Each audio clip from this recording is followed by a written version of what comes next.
Another game, another significant injury. We'll talk about it next on Fantasy Football Today in 5. Welcome to FFT in 5. I'm Chris Towers, flying solo today, and I don't want to come on here every day and talk about injuries. But it's just, this is the 2023 fantasy football and NFL season in a nutshell. We saw on one sideline Monday night, Joe Burrow in sweats, recovering from his season-ending wrist injury. And then late in the fourth quarter, Trevor Lawrence gets stepped on his ankle by one of his offensive linemen, gets rolled up over, bent back at the knee, and another significant injury. We don't know the extent of Trevor Lawrence's injury as of Sunday night, but given the way this season has gone, would you blame anyone for assuming the worst here?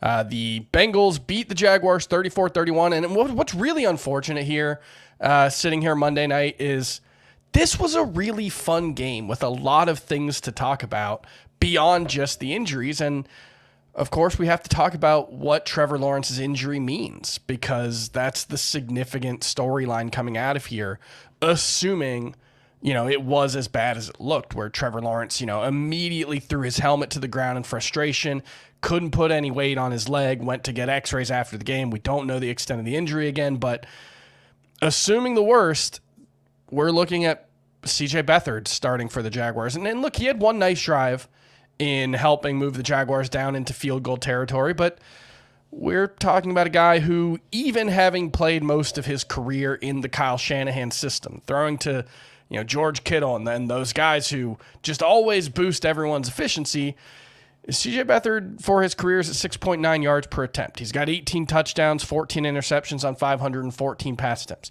He's probably not the worst quarterback we're going to see play in week 14, because there are 10 starting quarterbacks who will miss week 14 with an injury if Trevor Lawrence's injury is as serious as it looked. And of course, if Derek Carr is out and all the other injuries that we're dealing with, and that's not counting Justin Fields, who missed 4 games earlier in the season, and Kyler Murray. It's just been, as you all in the audience know, it's just been,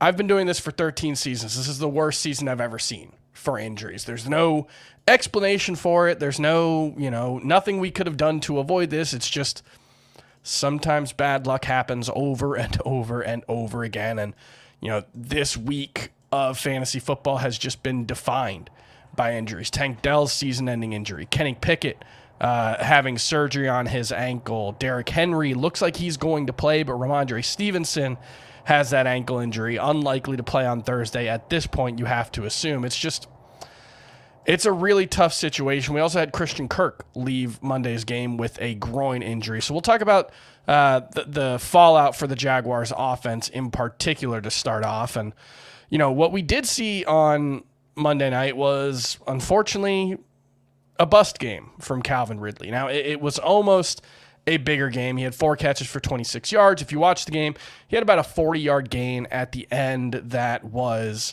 called back because of, let's say, a questionable holding call. But even then, this when Zay Jones plays, Calvin Ridley's good.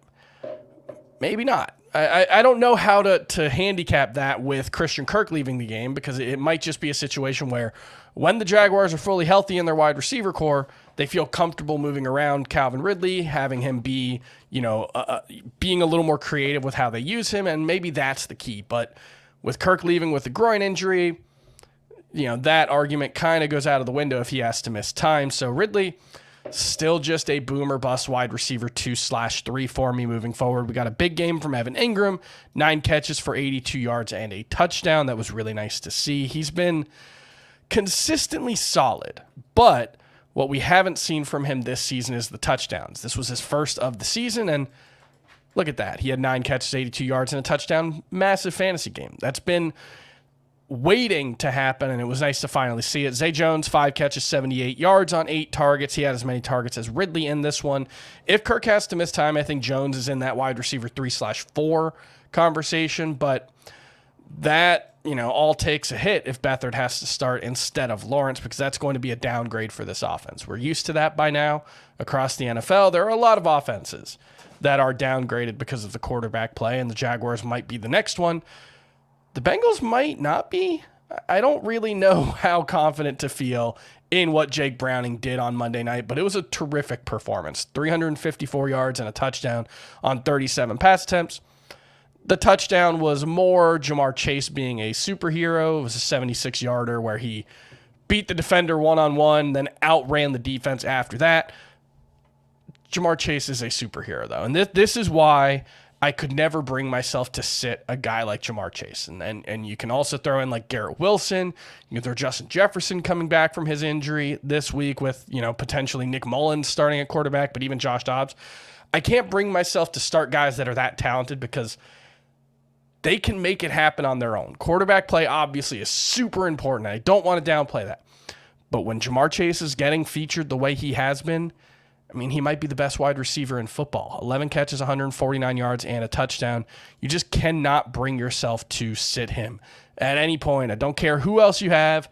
He's more like a low-end wide receiver one, but you probably don't have 3 other top 10 wide receivers. And if you do, congratulations on your fantasy championship, I guess. But don't sit Jamar Chase. Now, what we saw on Monday night, T. Higgins, 3 catches for 36 yards.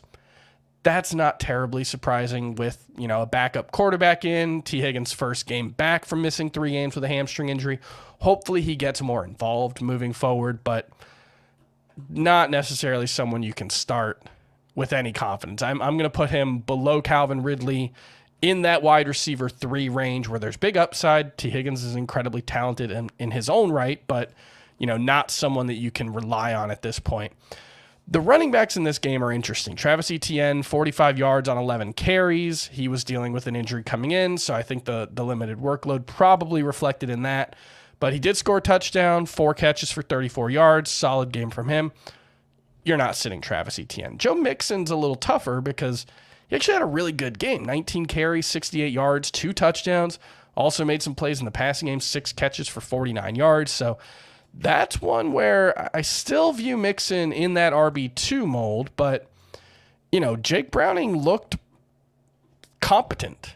I don't want to go too far in praising him. He played very, very well, but I'm not sure how sustainable that is. But, the schedule versus the Colts versus the Vikings the next couple of weeks, those aren't terrible matchups. Those aren't matchups that you think the Bengals are necessarily going to get buried. So if Browning can just be competent, that keeps Jamar Chase in that wide receiver 1 range. That keeps T. Higgins in the startable range. It keeps Joe Mixon in that RB2 range. And that's where I'm going to rank Joe Mixon moving forward. Certainly behind someone like Travis Etienne.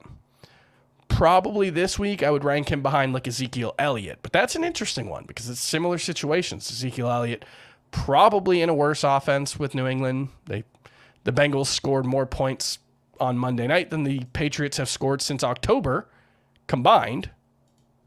That's a real stat that I saw on Twitter today. So, yeah, I think, Elliott versus Mixon, that's an interesting one. If you pick up Elliott, you're going to have a lot of tough decisions to make on him. You know what? I think I'm talking myself into Mixon based on what we saw here. It's more upside than the Patriots have shown really at any point since week 1. So I'm okay with Mixon as like a decent, solid RB2. Not more than that, but it's good to see some upside from this offense. To wrap it up, make sure you listen to the full episode of Fantasy Football today on your podcast feeds for a full breakdown of the Week 14 waiver wire. Obviously, with all the injuries that we had this week, there are just going to be a ton of guys to talk about. Tyjae Spears, Roschon Johnson, Ezekiel Elliott, Kenneth Gainwell potentially. So make sure you tune in for that. Hopefully we'll have an update on Trevor Lawrence by sometime Monday sometime Tuesday, before waivers run, because that's going to impact how we view this Jaguars offense. And maybe Week 14 won't have so many injuries to talk about, but the way this season has gone, I kind of doubt it. That's going to do it for FFT and 5. We'll see you tomorrow.